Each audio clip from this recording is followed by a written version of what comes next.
ini kita akan mempelajari tentang budaya positif.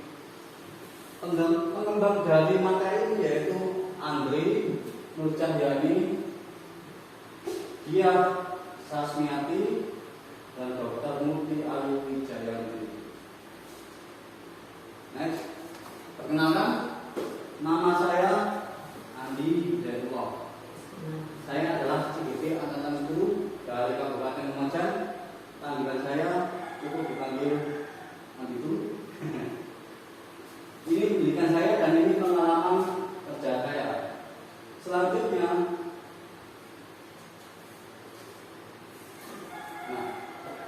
agenda pada hari ini yaitu yang pertama pembukaan, yang kedua kompetensi lulusan capaian umum dan capaian khusus, yang selanjutnya pemahaman inti, selanjutnya eksplorasi konsep, dan yang terakhir yaitu refleksi.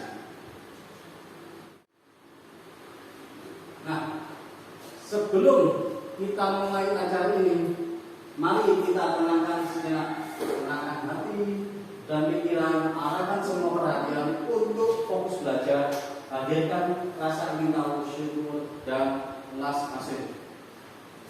Saya butuh waktu 1 menit untuk menenangkan pikiran. Mulai.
Terima kasih. Baiklah Bapak Ibu, semangat. Semangat. Next, untuk yang pertama kompetensi lulusan presentasi, yaitu yang pertama presentasi itu diharapkan berkontribusi untuk mencapai kompetensi lulusan sebagai berikut. Yang pertama, Bapak Ibu dapat memahami pentingnya mengetahui kebutuhan belajar dan lingkungan yang memfasilitasi seluruh individu di sekolah agar dapat meningkatkan kompetensinya secara aman dan nyaman, terutama di siswa. Ya. Yang kedua, Bapak dan Ibu mampu menggerakkan komunitas sekolah, terutama ini intinya saya untuk menggerakkan komunitas sekolah di grup sekolah. Ini presentasi ini termasuk juga dengan komunitas belajar. Ini ya. Next, selanjutnya yaitu capaian umumnya, memahami konsep pendidikan menurut Ki Hajar Dewantara yang dihubungkan dengan konsep budaya lingkungan positif sekolah yang berpihak pada murid. Jadi kita pembelajaran ini yaitu yang selama ini kita mengajar murid kita harus mengikuti kita. Paradigma itu harus dirubah menjadi mindsetnya, dirubah menjadi kita harus berpihak pada murid. Nah, selanjutnya melakukan evaluasi dan refleksi tentang praktek disiplin dalam pendidikan Indonesia secara umum untuk mendapatkan pemahaman baru mengenai konsep disiplin positif untuk menciptakan murid dengan profil pelajar Pancasila. Nah, selanjutnya memahami peran sebagai guru untuk membangun budaya positif dengan menerapkan konsep disiplin positif dalam bertindak interaksi dengan murid. Jadi intinya kita harus berpihak pada murid. Untuk capaian khususnya yaitu bisa mendemonstrasikan pemahaman Bapak Ibu mengenai konsep budaya positif. Nanti materinya ini ada sekitar 6. Yang pertama motif ini, keyakinan kelas,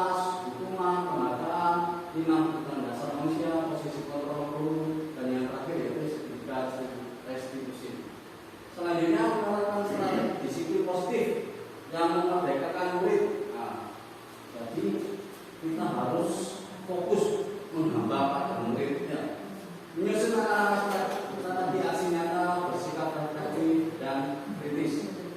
Ini adalah capaian khusus. Sekarang ada pertanyaan pemateri. Ngomong Bapak Ibu ada yang setuju apa tidak ini? Yang pertama, hukuman dapat mendisiplinkan anak. Setuju apa tidak ini Bapak Ibu? Tidak setuju. Tidak setuju. Nah, setuju. Selanjutnya, pemberian hukuman dengan hal positif seperti membaca atau membersihkan halaman sekolah dapat meningkatkan disiplin anak. Apakah ini Bapak Ibu setuju? Setuju atau tidak? Yuk. Hukuman dengan cara membaca atau membersihkan halaman. Mohon. Setuju atau tidak? Ya. Saya setuju. Setuju. Oh, enggak alasannya mungkin Bapak sekolah.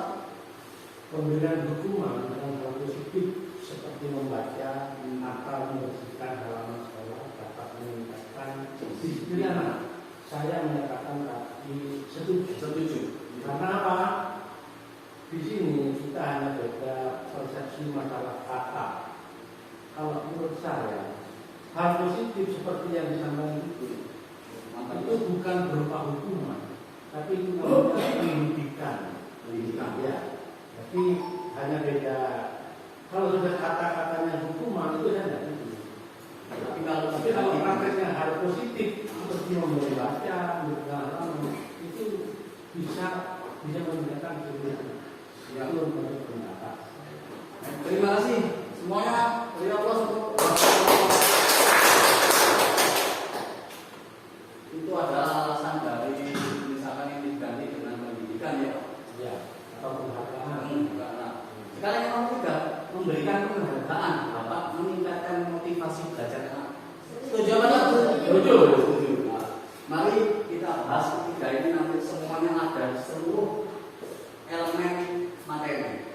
Jadi nanti hukuman ini dapat mendisiplinkan anak, benar atau tidak. Yang kedua, hukuman seperti membaca itu benar atau tidak, dan yang terakhir memberikan penghargaan. Nah, itu nanti ada. Next, lanjut topik dalam eksplorasi pencegahan. Yang pertama, disiplin positif dan nilai-nilai kebajikan yang besar. Yang kedua, teori motivasi hukuman dan penghargaan serta restitusi. Ketiga, keyakinan kelas. 4, kebutuhan dasar manusia dan berkualitas. Kelima, restitusi 5, kontrol. Dan yang terakhir yaitu sertifikat restitusi. Banyak ya materinya, tapi tenang. Materi-materi ini meskipun banyak tapi nanti sedikit. Nah, yang pertama, pembelajaran yang pertama, disiplin positif dan nilai-nilai kebajikan universal. Apakah Bapak Ibu sudah siap semuanya? Ya, Kalau sudah siap, mari kita buka tirainya.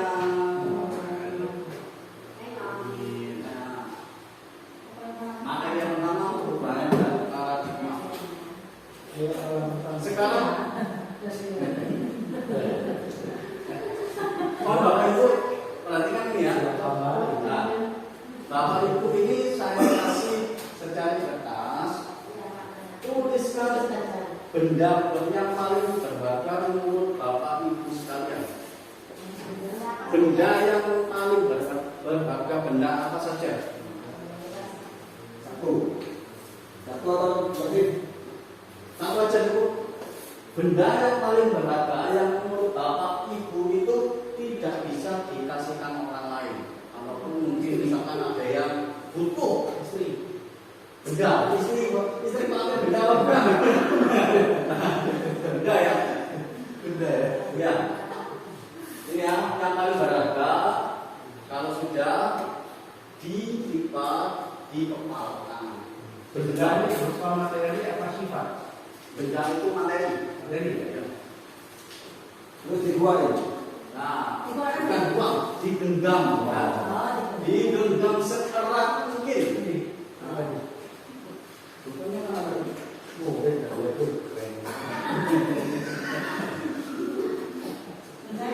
Bukan bisa.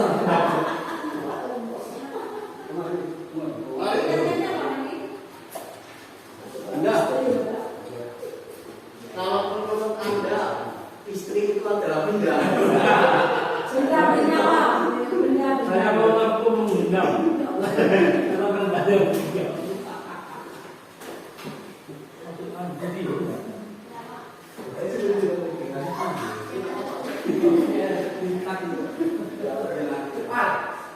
Kalau sudah ya digenggam yang erat, coba bapak ibu pikirkan. Nah, itu ada teman bapak ibu menghampiri terus dengan sekuat tenaga dengan berbagai cara untuk meminta Anda memberikan benda tersebut. Nah, si peminta ini teman bapak ibu membujuk agar benda yang bapak ibu genggam itu agar bisa diberikan ke yang minta itu. Lalu bagaimana upayanya?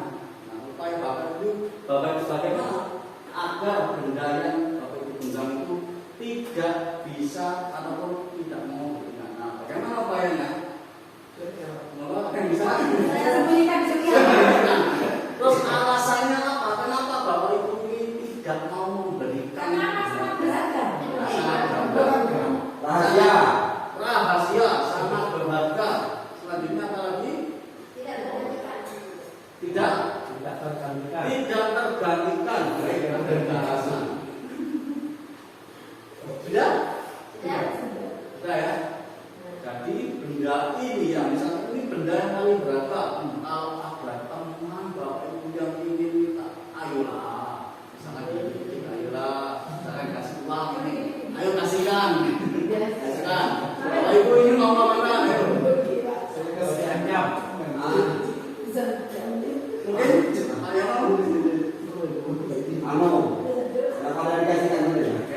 Ya, bisa saja meskipun ini benda berharga. Tapi kalau bapak ibu, menurut bapak ibu ini ada yang lebih membutuhkan, mungkin bisa dikasihkan. Alasannya apa? Kalau tidak mau dikasihkan, juga alasannya apa?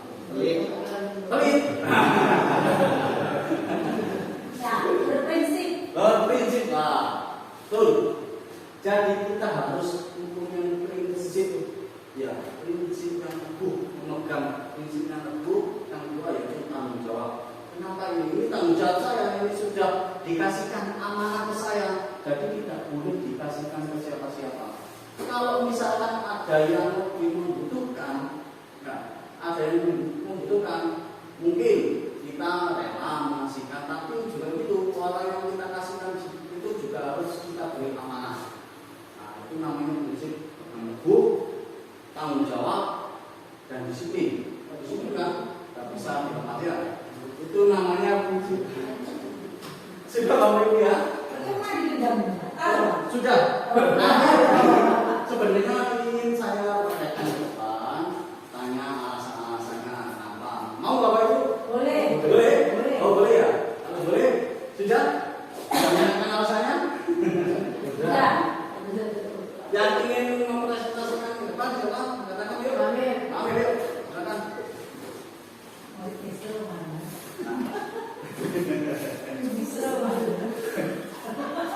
Monggo Amin. Hari ini sudah berharga bagi saya. Ya. Dan jangan sedih. Dan Saya sulit untuk mendapatkan.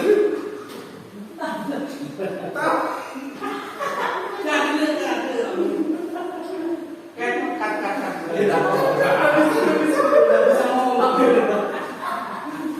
Monggo selain Amin. Saya lagi. Ya. Ya.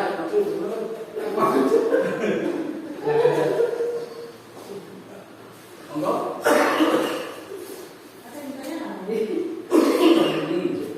Ini izin pernikahan. Jadi sebelum saya menjelaskan, teman-teman bisa tahu tanpa harus saya menjawab kenapa saya harus berpegang teguh untuk tidak memberikan ini. Karena ini memang sudah prinsip saya. Saya tidak akan memberikan kepada siapapun. Oke, paksa dulu. Kalau misalkan ada orang membutuhkan, saya tidak akan pernah memberikan. Karena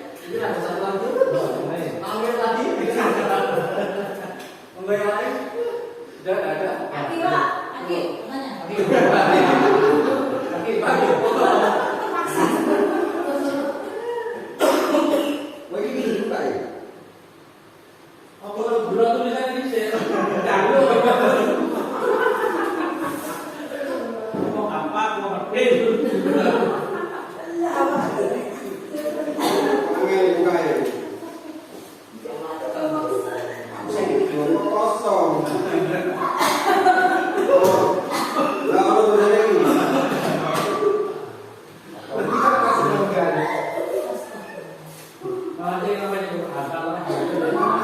Nggak akan mengerti juga teman-teman. Penjabarannya Ini contoh benda yang berharga menurut saya yang tidak bisa dikasihkan kepada orang lain. Ini menurut saya hanya satu, yaitu bukan hanya berupa emas. Karena emas yang di rumah saya itu cuma satu, yang dipunyai oleh istri saya. Maksud saya itu emas. Loh iya, istri saya kan bilang emas sama saya. Ya. Jadi emas ini tidak boleh dikasihkan ke orang lain. Oh, gitu. Siap. Mungkin itu dari saya, hanya emas saja dan tidak boleh dikasih kepada orang lain. Kenapa? Itu menjadi milik pribadi, simpanan yang tidak boleh Dikasihkan. Terima kasih. Ya, terima kasih. Jadi emas itu bisa Mas Yono, Mas Adi. Tapi mau enggak sama sama dia Bapak Ibu. Jadi mungkin Bapak Ibu punya alasan tersendiri mengapa benda itu tidak boleh diberikan ke orang lain. Ya. Selanjutnya perubahan paradigma yang tadi yaitu tentang teori kontrol kita. Nah, teori kontrol ini kita harus bisa mengontrol kepada murid. Contohnya ilusi guru, ilusi bahwa kritik dan membuat orang merasa bersalah dapat menguatkan karakter. Selanjutnya, ilusi bahwa semua penguatan positif, efektif dan bermanfaat. Ya. Selanjutnya yang terakhir, ilusi bahwa orang dewasa memiliki hak untuk memaksa. Nah, jadi tadi Bapak Ibu punya benda, terus ada yang memaksa, tidak dikasihkan. Kita juga harus itu bisa memiliki teori kontrol. Selanjutnya, siapakah sesungguhnya yang memiliki kontrol dari stimulus respon ini? Kita mencoba mengubah orang agar berpandangan sama dengan kita. Teori kontrolnya ataupun pilihannya itu kita berusaha memahami pandangan orang lain tentang dunia. Selanjutnya, yang kedua, stimulus responnya perilaku buruk dilihat sebagai suatu kesalahan. Nah, teori kontrolnya semua perilaku ini memiliki tujuannya. Jadi misalkan ada anak berkelahi ataupun misalkan usil, nah itu kan bukan semena-mena kita anak itu ya kamu ini bukan, tapi kita harus mencari alasannya kenapa anak itu seperti itu. Nah, pasti ada tujuannya. Selanjutnya yang ketiga, orang lain bisa mengontrol saya. Hanya Anda yang bisa mengontrol diri Anda. Contohnya tadi ada Asia. Ada orang yang mempengaruhi minta, oh ya tidak apa-apa kasih Anda. Itu orang namanya tidak punya prinsip. Ya, jadi kita harus mempunyai kontrol diri. Ini bisa saya kasihkan atau tidak lah itu. Ya, ini tujuan dan maksudnya. Selanjutnya, pemaksaan ada pada saat rujukan gagal. Nah, jadi ada orang lain mengitik-itik ataupun mengasihkan uang ya. Terus dipaksa dengan cara paksa. Nah, itu kita berubah menjadi kolaborasi atau konsensus menciptakan pilihan-pilihan baru. Misalkan, ayolah ini saya ini lagi butuh ini, kita berkolaborasi ya udah nggak apa. Jadi konsekuensinya apa? Jadi konsultasi dengan baik-baik bukan dengan memaksa. Yang ketiga, model berpikir menang kalah. Maksudnya kalau kita berpegang kertas tadi, orang tersebut maksa, tidak bisa berarti kita menang, bukan. Jadi modelnya berpikir kalau kita bisa mengontrol diri, yaitu modelnya berpikir menang-menang. Ya. Next, selanjutnya ini disiplin positif itu ada beberapa teori atau banyak. Nah, Anda bisa mengontrol orang lain, hanya Anda yang bisa mengontrol diri itu masuk ke makna disiplin ya. Semua perilaku memiliki tujuan. Nah, itu masuk ke teori motivasi. Nah, teori motivasi ini, orang-orang ini kalau punya motivasi pasti ada alasannya. Yang pertama yaitu untuk menghindari rumah dan untuk mendapatkan imbalan, dan yang terakhir untuk menghargai diri sendiri. Nanti ini kita bahas teori motivasi. Ini sekarang kita bahas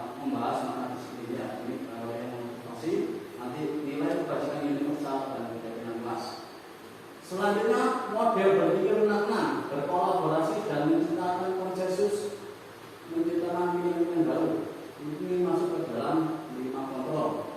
Kontrol yang pertama itu sebagai pendukung, membuat rasa bersalah, teman, pemantau, dan yang kelima itu manajer. Jadi nanti kita masuk sebagai guru yang memiliki kontrol apa ini ada 5 nanti ya. Nanti yang terakhir yaitu sertifikat restitusi. Nah, sekarang ini realitas, pandangan, atau spesimen, gambar berbeda ini masuk ke 5 dasar kebutuhan manusia. Next. Nah, sekarang kita masuk ke makna disiplin. Mungkin Bapak Ibu ada yang tahu apa itu yang disebut makna disiplin? Disiplin itu adalah, mungkin ada yang tahu? Disiplin adalah mengenai Disiplin berasal dari kata Latin, bahasa Latin, yaitu disiplina yang artinya belajar. Makna asal dari kata ini berkonotasi dengan disiplin diri dari murid-murid. Nah, kata ini diluncurkan oleh Socrates dan Plato. Kebetulan saya tidak mengenal dua orang ini, jadi cuma saya tulis saja namanya. Saya kenal ada. Selanjutnya ketika disiplin diri membuat orang menggali potensinya menuju sebuah tujuan apa yang dia hargai, itu disiplin. Selanjutnya, namun dalam dari makna disiplin kita telah berubah, ya, menjadi sesuatu yang dilakukan seseorang pada orang lain untuk mendapatkan kepatuhan. Nah, kecenderungan umum adalah menghubungkan kata disiplin dengan ketidaknyamanan, bukan dengan apa yang dihargai. Nah, sebenarnya kata disiplin itu tujuannya yaitu menghargai diri sendiri. Kita bisa disiplin, misalkan disiplin waktu, tujuannya apa? Biar tidak terlambat sekolah, misalkan kita ada tujuannya biar kita bisa menghargai diri sendiri. Nah, tapi di budaya Indonesia sekarang ini makna disiplin itu sudah berubah. Wah, saya harus berangkat ke sekolah agar tidak tepat waktu. Nah, ini menjadi sebuah ketidaknyamanan kan ya. Kalau saya terlambat pasti akan dihukum. Wah, tidak enak. Saya tidak terlambat. Saya akan tepat waktu. Nah, ini tidak nyaman. Nah, misalkan absen si perlu, saya harus berangkat. Nanti konsekuensinya apa kalau datang lambat? Nah, gitu kan? Jadi makna disiplin di Indonesia ini sudah menjadi berubah menjadi ketidaknyamanan, bukan dengan apa yang kita hargai. Memberatkan. Nah, terpaksa, sebuah keterpaksaan, betul. diperkosa. Ya betul, pemerkosaan suatu hak. Mungkin dari sini Bapak Ibu sudah paham tentang makna disiplin. Disiplin tadi, ya, sampun ya. Next selanjutnya yaitu nilai-nilai kebajikan universal. Nilai-nilai kebajikan universal itu banyak. Nilai-nilai kebajikan adalah sifat positif manusia yang memiliki tujuan mulia yang dicapai setiap individu. Nilai-nilainya yaitu perilaku perbuatan ini satu tujuan. Dari William Glasser pada bukunya yaitu Teori Kontrol tahun 1984. Kebetulan ini saya masih belum lahir. Mungkin ada yang sudah lahir. Oh, Pak Harko. Mungkin ini Bunur masih baru lahir ya, 1984 ya. Kan masih bayi. Mungkin ini Pak Yono masih mainan pasir. Ya.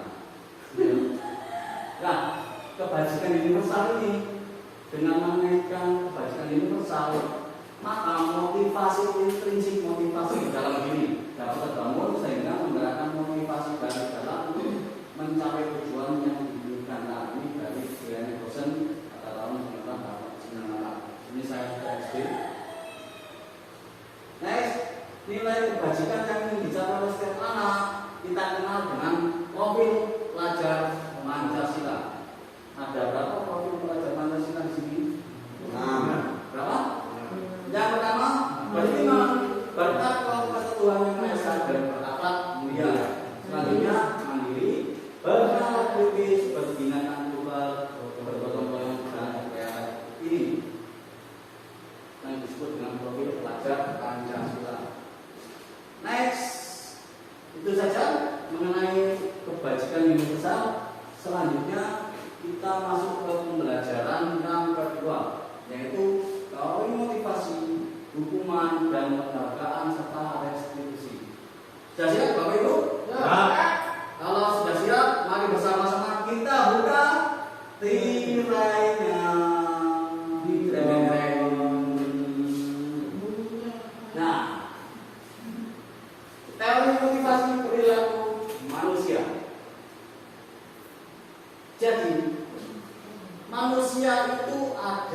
beberapa teori motivasi.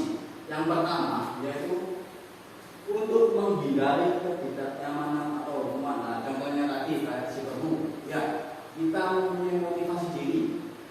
Ayo, aku harus datang tepat waktu ke sekolah, absen tidak terlambat. Nah, ini untuk apa?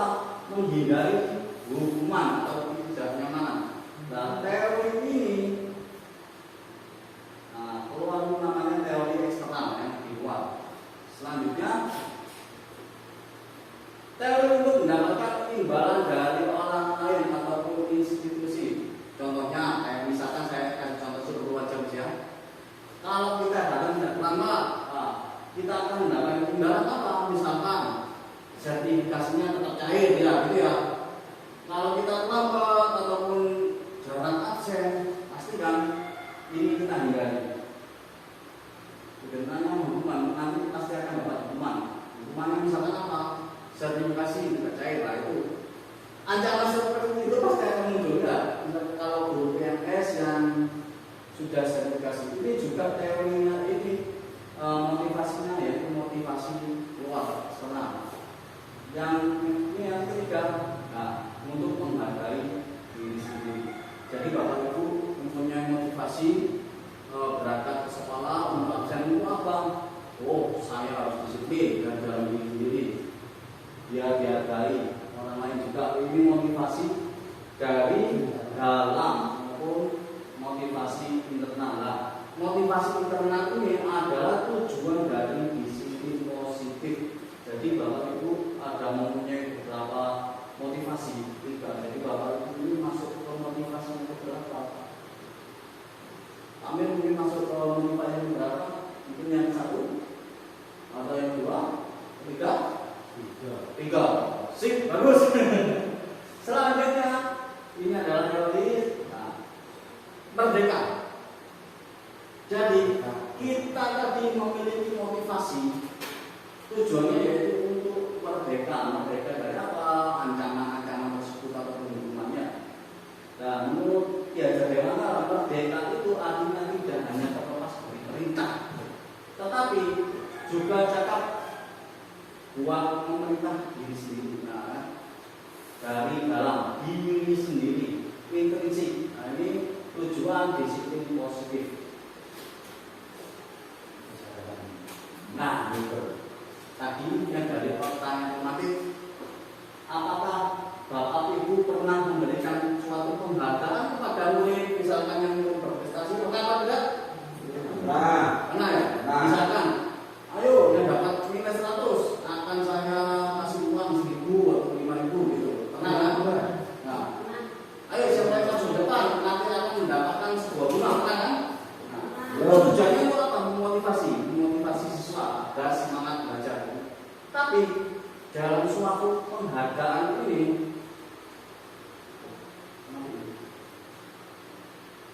ternyata banyak dampak negatifnya.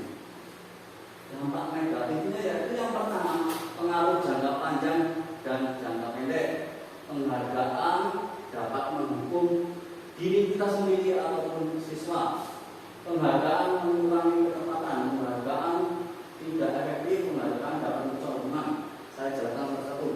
Penghargaan pengaruh jangka pendek dan jangka panjangnya ini semuanya ini juga saling berhubungan sebenarnya. Misalkan kita memberikan penghargaan pada murid yang dapat 100, akan saya kasih 5.000. Itu yang semangat atau ya, yang semangat misalkan yang berprestasi pasti dalam itu. Yang lainnya apa? Ini dapat merusak hubungan kita dengan murid. Murid juga dengan murid. Pasti ada yang maju depan, ini dapat 5.000, ini dapat bunga. Yang belakang yang misalnya tidak berprestasi itu mesti bilang, oh pasti itu untuk yang dapat. Nah, kan? Ya. Kalau mainan di luar, pas pada waktu istirahat, anak itu main. Terus tidak sengaja yang berprestasi itu ingin kumpul, ingin gabung dengan temannya yang mencibir tadi. Pasti bilangnya gini, nggak usah dekat-dekat saya, kamu anak masnya Bu ini. Nah, pasti gitu, kebanyakan gitu.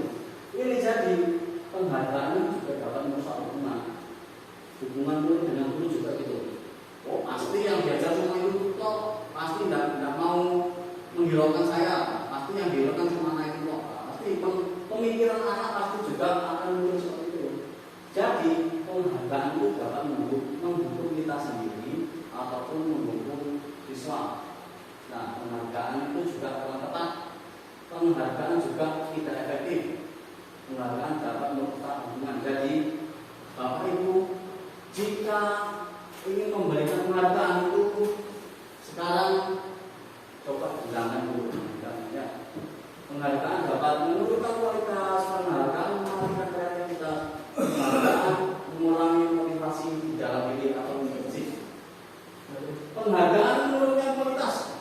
Misalkan suatu hari kita kan selalu sering memberikan penghargaan ke murid ya. Terus suatu hari kita tidak akan memberikan penghargaan. Ayo siapa yang maju dapat uang 5.000. Setelah anak itu maju, kita tidak memberikan penghargaan, diam saja. Ataupun ayo siapa yang maju ke depan, saya kasih bunga, itu misalkan ya. Terus ternyata anak itu semangat maju. Setelah maju, kita tidak memberikan suatu penghargaan, tidak seperti biasanya.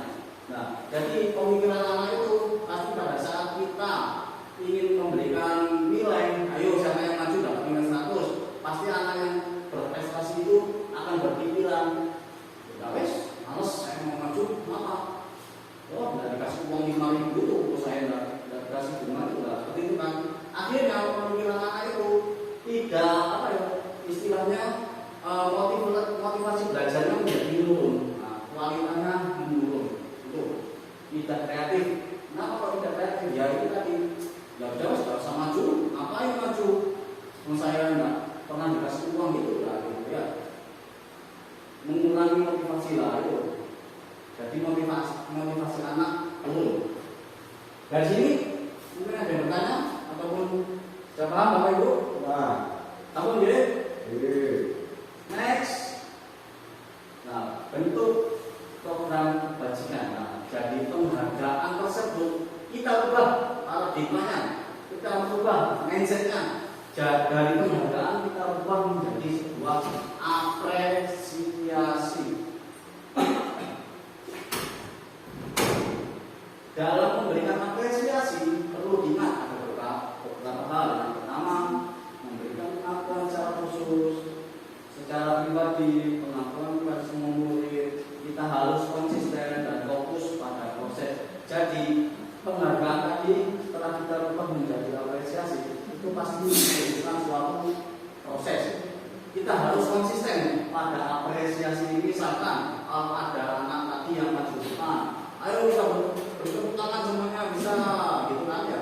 Misalkan anak yang maju, ayo dapat bunga, beri tepuk tangan, yang lainnya jangan, tetap kita jangan diam, tapi kita harus memotivasi siswa yang lain. Yang lainnya tetap semangat, harus ya tidak boleh maksa lagi, harus semangat ya, harus semangat belajar yang rajin agar bisa menjadi seperti ini. Nah, ini kita harus berubah dari penghargaan ke sebuah apresiasi. Harus konsisten, jangan berhenti. Fokus pada proses, pasti akan berhasil. Next, contoh pengakuan apresiasi kebajikan. Contoh kalimat ada 3, misalnya gini. Kalimat pembukanya, kemarin saya perhatikan rasa hemat ini besar sekali pada saat mau murid baru di sekolah. Jadi kalimat pembukanya seperti ini. Kemarin saya perhatikan nilai kebajikannya muncul rasa empatimu. Nah ini rasa empatimu, berarti rasa kepedulian ya. Terus ditambah situasinya yang apa? Pada saat mau murid baru di kelas kita. Selanjutnya contoh yang kedua, saya menghargai kepedulian. Nah ini empati atau peduli pada saat kamu membantu teman-teman di tugas kelompok. Dan ini yang ketiga, terima kasih untuk rasa tanggung jawabmu pada saat kamu tetap tas yang berserakan di lantai. Jadi ini adalah sebuah bentuk apresiasi ataupun pengakuan, bukan memberikan sebuah penghargaan ya. Next. Nah ini sekarang kita lakukan kuis. sebelum kita masuk ke hukuman atau konsekuensi, apa itu hukuman, apa itu konsekuensi. Ini ada beberapa pertanyaan. Jadi nanti Bapak Ibu jawab. Itu masuk hukuman atau konsekuensi. Siap ya? Ya. Yang pertama, mencatat 100 kali di dalam buku kalimat saya tidak akan terlambat lagi karena terlambat sekolah. Itu masuk hukuman atau konsekuensi? Ayo. Hah? Konsekuensi apa hukuman? Hukuman. Hukuman. Ada yang hukuman, ada yang konsekuensi. Mari kita buka jawabannya ya itu. Hukuman. Selanjutnya pertanyaan kedua. Lari mengelilingi lapangan basket atau lapangan bola 2 kali karena terlambat hadir di sekolah. Ini masuk hukuman atau konsekuensi? Konsekuensi. Hukuman. Hukuman. Ada yang hukuman, ada yang konsekuensi. Mari kita jawab. Adalah hukuman. Nanti kalau itu akan paham apa itu sebuah hukuman, apa itu sebuah konsekuensi. Nanti ada perbedaannya. Selanjutnya, yang ketiga, murid diminta untuk push up 15 kali karena tidak menggunakan masker ke sekolah. Hukuman atau konsekuensi? Konsekuensi. Hukuman. Konsekuensi, ada yang hukuman. Jawabannya yaitu hukuman. Selanjutnya, nah ini menggantikan kertas tugas teman yang telah dicoret-coret. Hukuman atau konsekuensi? Konsekuensi. Misalkan kita ada anak yang marah mencoret-coret tugasnya. Nah, Konsekuensi. hukuman atau konsekuensi? Next, konsekuensi. Membersihkan tumpah air di meja tulis karena tersenggol pada saat baca. Hukuman atau konsekuensi? Konsekuensi. Bapak Ibu belum belajar ini aja sudah mulai paham sedikit-sedikit. Jawabannya yaitu konsekuensi. Next, murid disuruh untuk tidak mengenakan sepatu seharian sekolah karena tidak mengenakan sepatu hitam. Hukuman. Hukuman? Hukuman. Ada yang hukuman, ada yang konsekuensi. Hukuman. Hukuman. Hukuman. Selanjutnya, yang terakhir, lari mengelilingi lapangan basket 2 kali karena terlambat. Ini perbedaannya yaitu yang seperti yang mana? Nah, ini lari mengelilingi lapangan basket 2 kali karena terlambat hadir di sekolah. Yang ini perbedaannya lari mengelilingi lapangan basket karena terlambat 10 menit untuk pelajaran kita. Hukuman apa konsekuensi? Hukuman. Hukuman. Dilihat jawabannya Hukuman. konsekuensi. Tepuk tangan semangat. Terima kasih. Di mana letak perbedaannya? Nah, ada pertanyaan. Di mana letak perbedaannya? Perbedaan dari hukuman atau konsekuensi. Nah, ini perbedaannya. Kalau hukuman sesuatu yang menyakitkan harus terjadi. Kalau konsekuensi sesuatu memang harus terjadi lah. Konsekuensi yang kita membuat kesepakatan. Oh ya. Kalau ini kan secara langsung, secara mendadak. Yang kedua, membuat anak sakit fisik maupun sakit jantung jangka waktu yang lama. Pasti orang berkata, oh, Pak Andi itu dulu kejam ke saya. Pasti itu, karena sering mendapat hukuman. Kalau konsekuensi membuat anak merasa tidak nyaman dalam jangka pendek, misalkan tadi makan, harus ganti waktu dalam kira udah itu ya, itu konsekuensi. Terus kalau hukuman anak membenci kedisiplinan, kalau konsekuensi anak akan menghargai sebuah kedisiplinan. Kalau hukuman itu sebuah paksaan, kalau konsekuensi stimulus atau tanggapan. Kalau memang kita paksa, ayo kamu lari, kenapa? Karena terlambat datang ke sekolah, kamu harus lari, itu kan dipaksa. Tapi kalau konsekuensi kita kan buat kesepakatan dulu ya. Kalau datangnya terlambat, misalkan kita datang 10 menit setelah pelajaran dimulai, nanti kamu akan lari lapangan. Nah, ini kan konsekuensi stimulus. Anak tersebut akan menjadi mempunyai sebuah tanggapan. Selanjutnya hukuman Kalau konsekuensi mendorong anak agar mudah menyesuaikan diri. Kalau hukuman konsep diri yang buruk, kalau konsekuensi konsep diri yang baik. Kalau hukuman anak belajar untuk menyembunyikan kesalahan. Nah, jadi anak kalau misalkan kena hukum, misalkan ada temannya tanya, kamu kena hukum? Ya enggak, hukum saya enggak. Itu namanya hukuman. Anak pasti akan belajar untuk menyembunyikan sebuah kesalahan. Kalau konsekuensi, anak akan belajar untuk mematuhi peraturan. Dan yang terakhir, marah, rasa bersalah, dipermalukan, merasa tidak dihargai. Kalau konsekuensi kehilangan hak, tapi untuk sementara tidak nyaman. Itulah perbedaan hukuman dan konsekuensi. Dari sini, Bapak Ibu sudah paham perbedaan konsekuensi dan hukuman? Kalau sudah paham, kita masuk ke restitusi. Beda lagi, hukuman, konsekuensi dan restitusi. Apa itu restitusi? Restitusi adalah sebuah proses menciptakan kondisi bagi murid untuk memperbaiki sebuah kesalahan, sehingga mereka bisa kembali pada kelompok mereka dengan karakter yang lebih baik atau lebih kuat. Restitusi juga merupakan sebuah proses kolaboratif yang mengajarkan murid untuk mencari solusi dan membantu murid berpikir tentang orang seperti apa yang mereka ingin menjadi, apa ya, bagaimana harus memperlakukan orang lain. Itu namanya restitusi. Nah, ini perbedaannya adalah hukuman, konsekuensi, dan restitusi. Kalau kita memberikan hukuman, itu berarti menganggap anak itu gagal.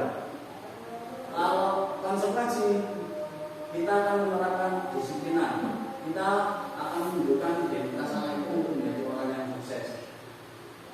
Kalau hukuman bersifat negatif, kalau konsekuensi bersifat netral. Kalau positif, kalau restitusi itu bersikap positif untuk meningkatkan motivasi anak. Contohnya, yang pertama aja ya, sesuatu yang menyakitkan harus terjadi, itu hukuman. Kalau konsekuensi, sesuatu harus terjadi. Kalau restitusi itu membuat pilihan. Jadi anak itu akan berpikir, saya ini akan kena hukum. Kalau pernah meninggalkan sekolah pasti kena hukum. Kalau tepat waktu tidak akan. Berarti kan anak kan mulai berpikir ya. Mindsetnya mulai berpikir, itu namanya restitusi. Next, ciri-ciri restitusi yaitu bukan untuk menebus kesalahan, tapi untuk belajar dari kesalahan. Yang kedua, memperbaiki hubungan. Juga tawaran bukan masalah. Restitusi untuk melihat ke dalam diri, membuka motivasi diri. Restitusi mencari kebutuhan dasar yang mendasari tindakan. Restitusi adalah cara yang paling baik. Restitusi fokus pada karakter, ya, karakter anak. Kita harus menumbuhkan karakter anak, bukan tindakannya. Yang kedua, fokus pada solusi. Kita harus mencari solusinya. Bukan selalu menghukum terus biarkan saja, enggak. Kita tahu, kita tanya dulu kenapa kamu terlambat, kita harus mencari solusinya. Terus yang ke-9, restitusi mengembalikan murid yang berbuat salah pada kelompoknya. Next, Bapak Ibu sudah paham tentang hukuman, konsekuensi, dan restitusi sudah paham ya? Jadi kita harus menghilangkan apa itu yang namanya hukuman. Kita harus berubah menjadi konsekuensi ataupun yang lebih baik yaitu restitusi. Sekarang kita masuk ke pelajaran ini juga, yaitu keyakinan kelas. Sudah siap Bapak Ibu? Ya. Kalau siap, baiklah bersama-sama kita buka nilainya. Jereng. Nah, mengapa tidak peraturan saja? Mengapa kok harus keyakinan kelas? Sementara kita kan di sekolah punya peraturan sekolah ya. Di kelas juga ada peraturannya.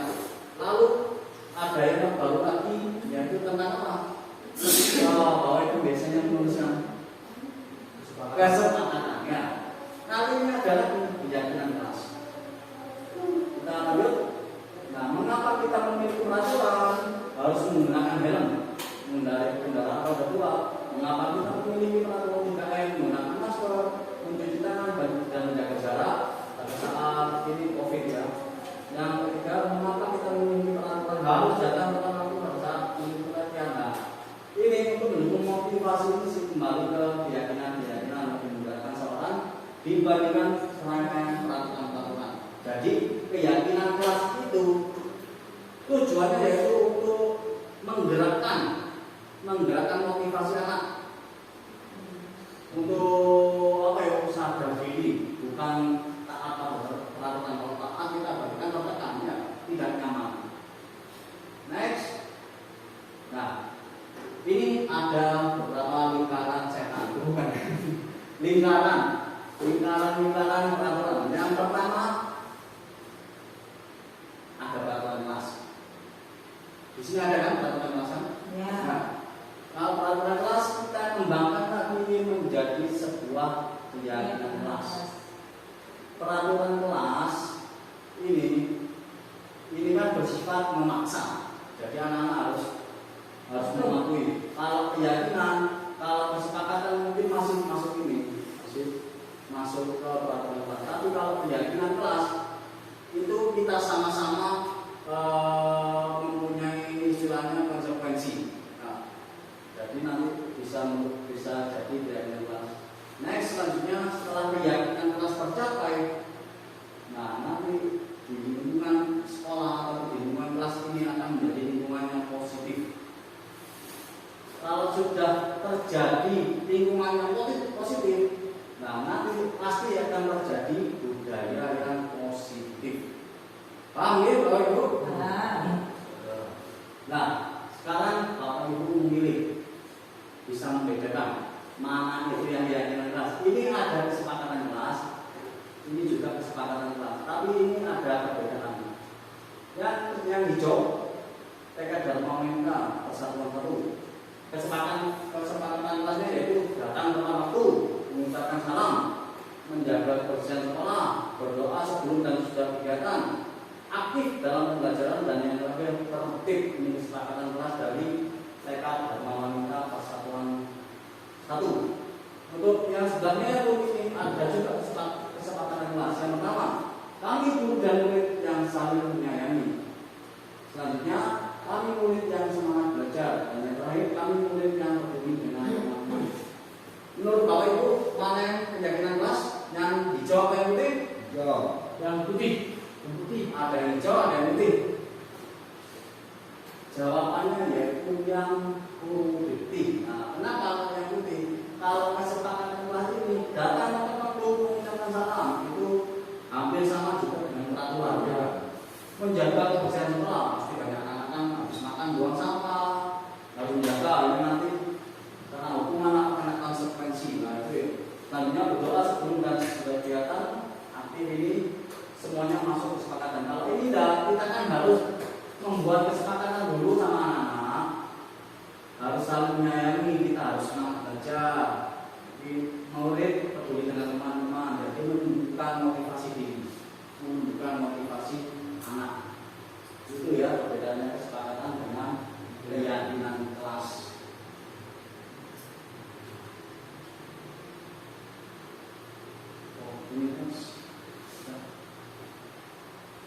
Kegiatan pendalaman keyakinan kelas ini ada hormat itu terdengar seperti apa?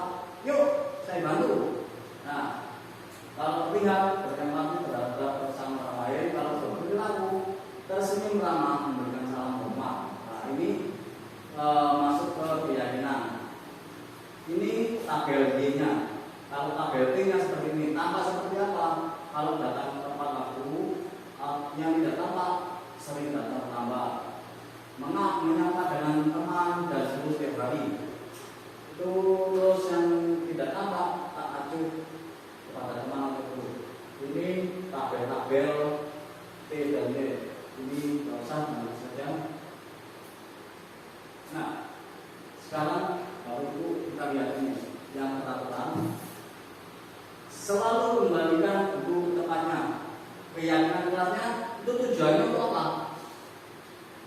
Selalu kembalikan buku tempatnya, tujuannya menjadikan anak seperti apa? tanggung jawab. Selanjutnya dilarang mengganggu orang lain. Keyakinan kelasnya menghormati, menghormati orang lain. Next, hadir di sekolah 15 menit sebelum pembelajaran dimulai. Untuk keyakinan kelasnya yaitu menghormati orang lain dan mempunyai komitmen. Peraturan yang selanjutnya dilarang melakukan kekerasan. Tujuannya apa?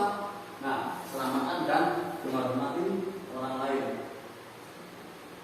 Dilarang menggunakan narkoba. Nah, ini keyakinan kelasnya apa ini? Tujuannya apa? Kesehatan. Budi. Betul kesehatan. Mulai paham. Next, bergantian atau menggiliran. Apa ini? Tertib. Menghormati orang lain. Menghormati orang lain, sabar. Oke, tapi termasuk tapi tidak sampai. Gunakan masker. Untuk apa ini? Kita menggunakan masker untuk apa? Kesehatan. Melindungi orang lain. Melindungi orang lain. Itu apa? Melindunginya Jadi tujuannya itu untuk kesehatan dan keselamatan. Dan yang terakhir, jangan berlarian di kelas, mainan di kelas. Nah, ini tujuannya apa? keselamatan. Keselamatan dan keamanan. Jadi mulai malam Bapak Ibu nanti ini. Selanjutnya, sudah paham ya? Ya. Keyakinan kelas sudah paham. Kita masuk ke pembelajaran yang keempat, kebutuhan dasar manusia dan dunia kualitas. Ini materinya cuma sedikit, cuma kita harus memahami apa itu kebutuhan manusia. Sudah siap? Siap. Kalau siap, bersama-sama mari kita buka. Iya. Jeng jeng jeng jeng. Iya.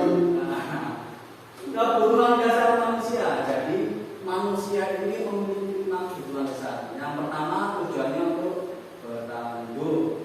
Yang kedua tujuannya untuk kesenangan. Jadi manusia hidup itu apa? Senang-senang ya.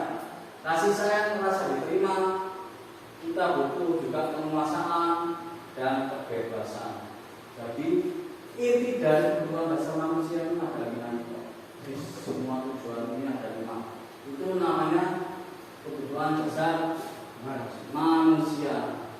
Sudah paham ya Bapak Ibu? Kalau paham, kita lanjut ke pembelajaran kelima. Nah, ini posisi kontrol. Posisi kontrol kita sebagai guru ke murid ini nanti kita masuk ke yang mana? Sudah siap Bapak Ibu? Ya. Kalau siap kita buka nilainya. Jeng jeng jeng jeng. Boleh jadi kontrol? Oh, kecil ya. 5 posisi kontrol. Yang pertama sebagai penghubung. Yang kedua membuat orang merasa bersalah. Yang ketiga sebagai teman, sebagai mentor, dan yang terakhir itu sebagai manajer. Nanti Bapak Ibu ini pada saat mengajar di kelas, Bapak Ibu ini masuk kontrol yang mana? Nah, misalkan kalau penghubung, misalkan kalau ada anak mainan, pada saat kita menerangkan anak mainan, kalau Bapak Ibu mengerti, menyakiti atau menyindir, berarti Bapak Ibu masuk ke kontrol penghubung. Jadi teori atau ideologisnya gagal. Jadi kita harus merubah mindset seperti itu ya. Selanjutnya membuat orang merasa bersalah. Misalkan berceramah mengingatkan seharusnya itu ya. Misalkan gini, kalau ada anak-anak mainan di kelas dipanggil, ayolah jangan mainan. Nanti kalau kamu mainan terus saya dimarahin Pak Kepala Sekolah. Nah, itu namanya membuat orang merasa bersalah. Jadi anak tersebut pasti akan berpikir, saya salah. Itu juga harus dirubah mindsetnya karena ini masuk ke identitas gagal. Kita harus merubah menjadikan yang pertama yaitu teman, membuatkan alasan-alasan untuk muridnya. Pada saat anak bermain di kelas kita berkata, kita panggil, kenapa kamu bermainan aja? Nah, ditanyai ya, ditanyakan kenapa kok bisa main terus, semangat. Kalau untuk posisi sebagai pengatur, menghitung atau mengukur. Kalau kamu main kok, itu konsekuensinya apa? Kalau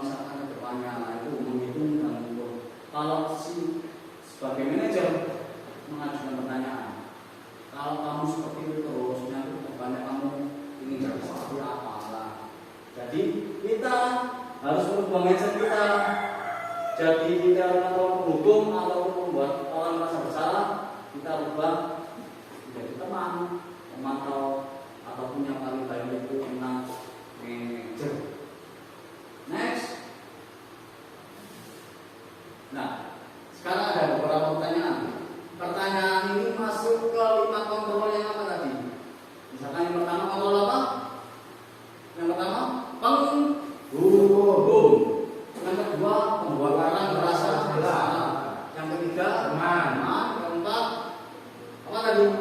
Pemantau. Yang kelima manajer. Sekarang pertanyaan yang pertama. Saya kecewa sekali dengan kamu. Nah, ini masuk Pemantau. siapa? Pemantau. Penghukum ada yang memantau? Pemantau. Penghukum. Dan ya jawabannya membuat orang merasa bersalah. Kenapa saya kecewa sekali? Oh, iya. Pasti amannya kan. Saya pernah salah. Selanjutnya yang kedua. Nah ini, kamu ini tidak pernah benar melakukannya. Nah ini, apa yang maksudnya? Apa? Bisa membuat orang bersalah, bisa juga sebagai penghukum. Karena kita menghatinya ya. Next. Nah ini, ayolah lakukan di bawah ibu. Masuk ke yang mana ini? Teman. Pokoknya buruk, barang.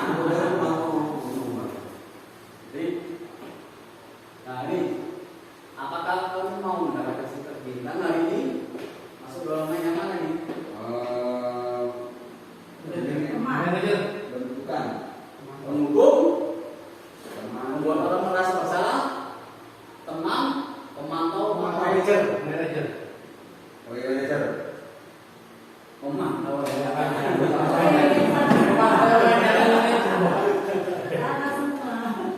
Selanjutnya ini. Nah ini, bagaimana kamu bisa menyelesaikan masalah ini? Manajer. Kita kan mengembalikan ya. Kita ini mencari solusi, mengembalikan solusinya tersebut. Bagaimana anak tersebut bisa mengucapkan solusinya sendiri. Jadi ini masuk ke dalam manajer. Nah ini yang terakhir. Kamu, nah yang paling terakhir. Apa ini? Penghukum. Nah, sip. Jawabannya benar ya. Jadi Bapak Ibu ini sudah mulai paham teori 5 kontrol dasar, 5 kontrol yang harus kita lakukan di kelas. Jangan sebagai penghukum, jangan sebagai membuat orang merasa bersalah. Jadi kita ke anak-anak itu kita harus menjadi sebagai seorang teman, kita harus bisa memantau dan juga harus menjadi manajer.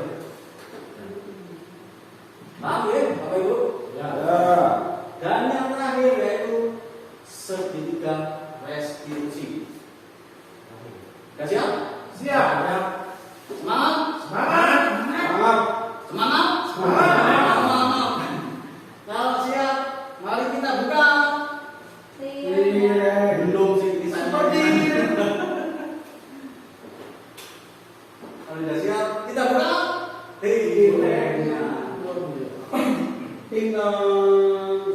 Jreng. Tepung. Tepung apa ini? Langsung mindsetnya bermain. Pasti tepung. Segitiga restitusinya, namanya segitiga. Segitiga berarti ada berapa?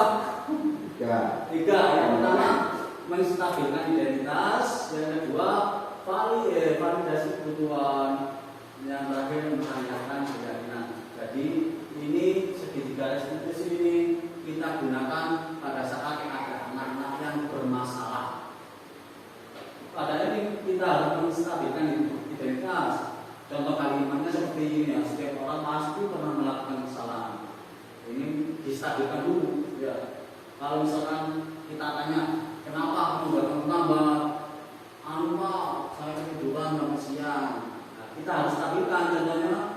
Ya tak apa-apa, bukan kamu saja. Kemarin kan juga anak yang pernah ada yang datang tambah. Jadi anak tersebut tidak merasa dihukum. Jadi mentalnya tidak breakdown. Ya, Jadi oh iya, kemarin juga anak ada teman saya ada yang datang terlambat, nggak apa-apa wis, nggak harus semangat, nggak gitu ya. Ini kata-katanya. Kamu bukan satu-satunya lah ya. Next, validasi kebutuhan.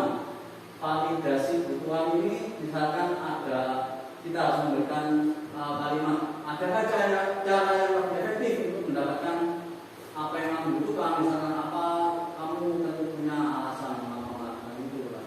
Misalkan contohnya kayak gini. Ayo, kamu kemarin datang terlambat.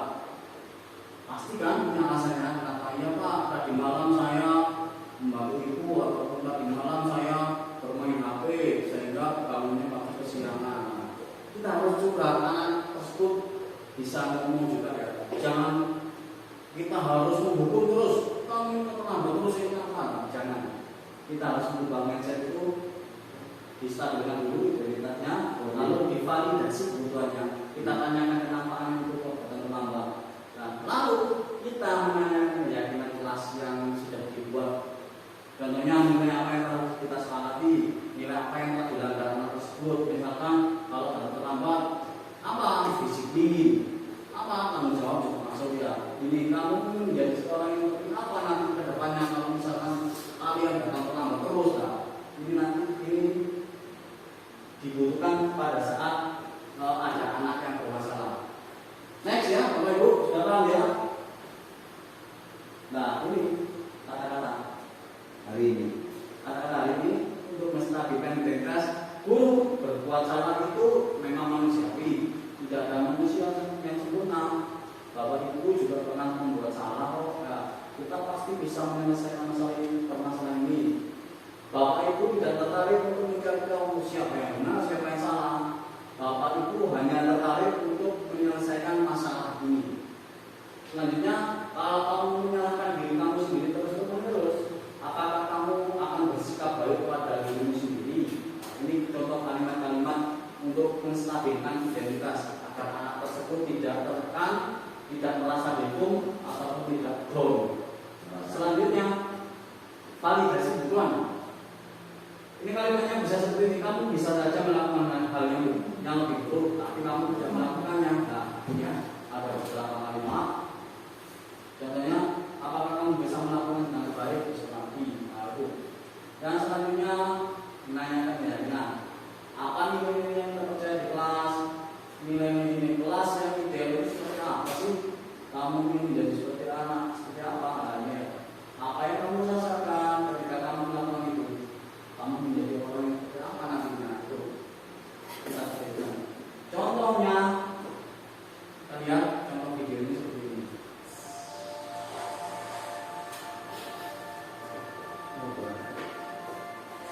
Terakhir ya, next ya.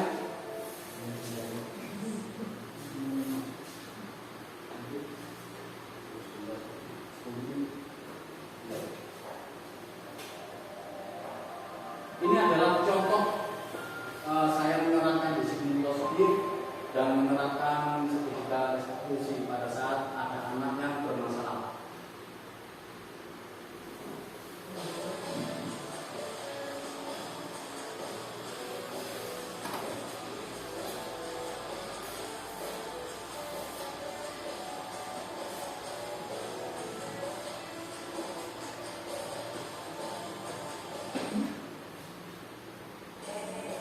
Ini kasus yang pertama datang terlambat. Ini ada anak yang datang terlambat, keluarga di sekolah.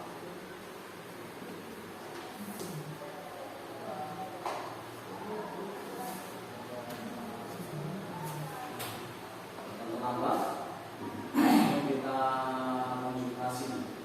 Kalau mau ngomong anak, apa suaranya?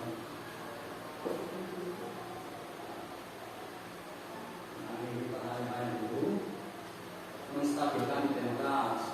Apa kenapa?